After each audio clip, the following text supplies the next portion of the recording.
So hello, my name is Julian, and I co-founded a three-person company in Toronto, Canada called Debacle Software. And I'm going to talk a bit about my company, and I'm going to share some of the lessons we learned over the past 3 years. We've created a few apps over the years, but the reason I'm here and the reason you might have a slight chance of recognizing our name is because of an app called Pano. And Pano's a panoramic photography app. It takes pictures like this, which was shot on the Great Wall of China. It came out in fall of 2008. And in the 3 years since it's been out, we've picked up about 500,000 paid users on iOS, on Android, and on Windows Phone. Mostly iOS and Android. But our story starts before Pano, and it starts long before beautiful photos like this. And it actually starts with a photo like this. So to tell you the whole story of our company, you have to know that before we did anything like this, we were in a band together. And the sharper audience members might notice that we are a four-piece band, and we are a three-person company. So we actually came up with the idea for Pano while we were on the road. We were headed to a show. Three of us did, and our bass player Mike was sleeping in the back seat of the car. Anyway. Mike ended up helping out with Pano and Android, so there's a happy ending to the story. So on the drive, we decided to make a panoramic photography app, and at the time, that wasn't something that existed on iPhone. It seemed like it was a great problem. It was well contained, and it was something we felt, from our skill sets, was something that we could solve pretty well. So we got started working on Pano, and it was fun, but it wasn't super easy. One of our problems was that our two engineers, which was Adam and myself, we didn't own Macs. So version 1.0 of Pano was engineered on Hackintosh laptops that looked something like this, and then eventually like this. But we got to work, and I shot test images on my iPhone, and I sent them to Adam, and he ran them through MATLAB code he was working on, and he sent me back photos like this one. And he would run back and forth between his apartment and a park nearby and test how different versions of color correction worked on blue skies and green grass. Meanwhile, I worked in Xcode on dazzling engineer-crafted UIs, like this one. And then eventually, our designer, Eric, stepped in and he put a stop to that. And I have to tell you, as an engineer, the best way to motivate a designer on your team is to do your own design. Because, you know, if they're dragging their feet at all you have to say is, you know what, I'm actually going to take care of it. I'll throw something together, and it'll be great. And before you know it, you'll have sliced up images in your inbox. And we argued about everything. We argued endlessly. We argued about the name of the app.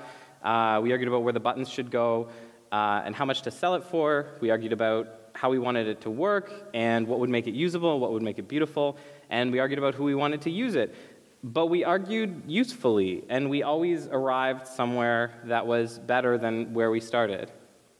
And we learned the first crucial lesson, which was we learned about working in a team like ours, and we learned how important it was to be working with the right people.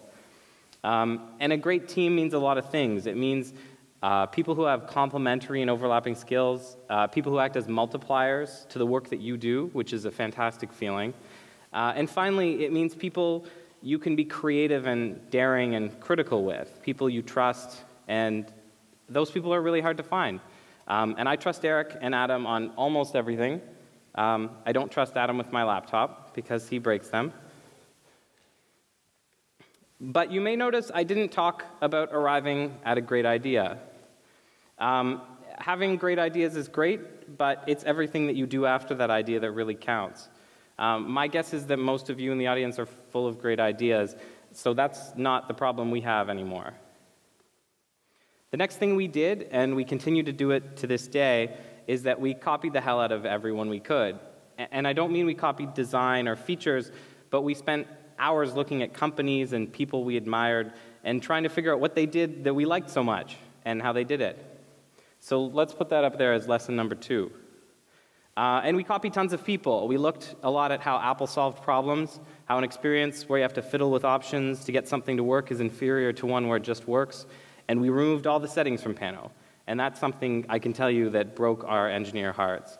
But in the end, it was worth it. It made our app easy and fun to use, and that stood out.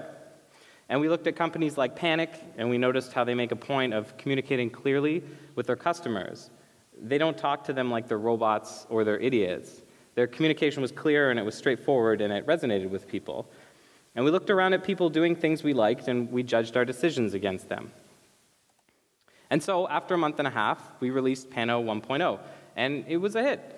Far more than we'd ever expected. We got a big glowing write-up on the unofficial Apple weblog and a bunch of other blog coverage, and we jumped into the top 100 and then the top 50, and people started buying Pano, and they really seemed to like it.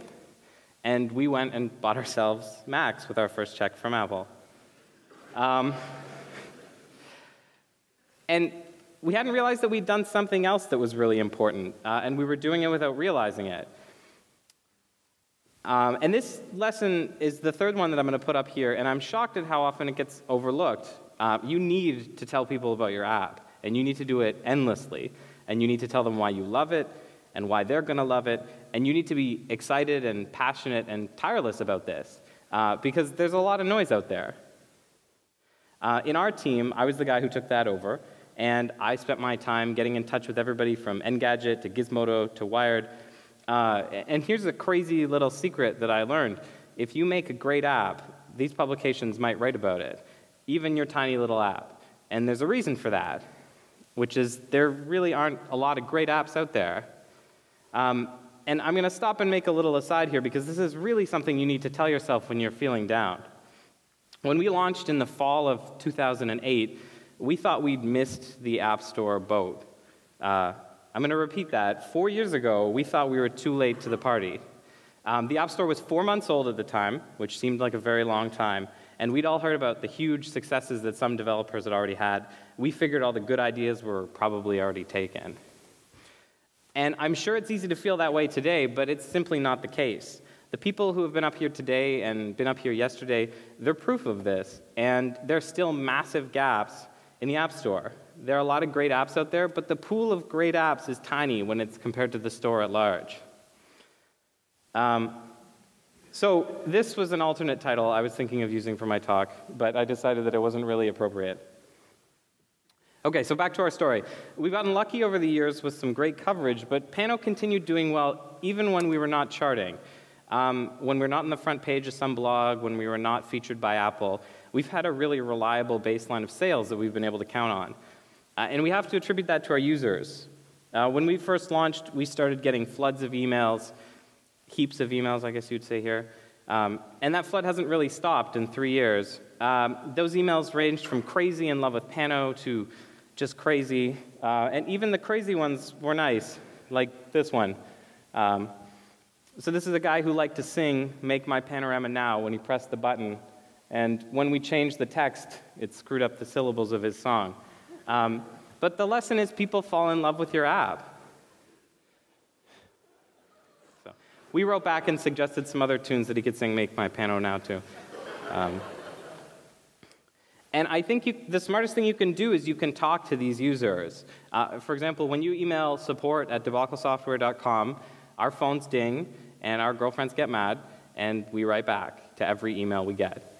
And when you talk to your users, you're not only getting critical information, but you're also helping people fall in love with your app and rate it 5 stars and tell all their friends, and why wouldn't you want to do that?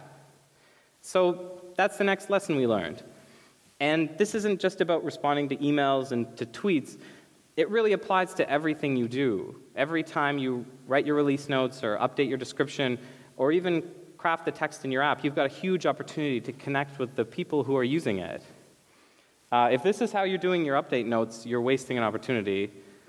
Whenever I use an app, whenever an app I use is updating, I love it. I get excited. It feels like a present. And I can't wait to see the update notes and see what I'm going to get. And these connections to your users, they can be immensely personal. Your app is riding around in somebody's pocket all day. It sleeps on their nightstand beside their bed. And you're intimately involved in these people's lives. And you're connecting with them and letting them connect with you. That can't be overstated. So at this point, I start to worry that this talk sounds like it's about how great we've been and how you can be great like us, which is not the case. Many of these lessons we learned after doing the wrong thing, which is painful, but it's a lasting way to learn something. We learned, for example, that spending money on advertising is about as useful as setting it on fire. And we're still learning those hard lessons today. And the last lesson I want to talk about is one that we're sorting through right now. On the plane ride over, I read a great article, which was actually the text of a speech by Paul Graham, who you might know from Y Combinator, and it's called How Not to Die. And it's about how to be a successful startup, you really just need to stave off death. And Paul talks about all the different ways that founders can doom their startups to an almost certain death. And we've done some of those things. What we're most guilty of is going off and doing other things. Adam went to work at Google, I started working on my doctorate, and Eric's been consulting with a bunch of hot new startups around Toronto. And while Pano has been fine, it hasn't been as great as it could have been. If you click through to the photography section of the App Store right now, you'll see my good friend Carl's app in the #1 spot. And a few spots below that, down at number 83, you'll find Pano.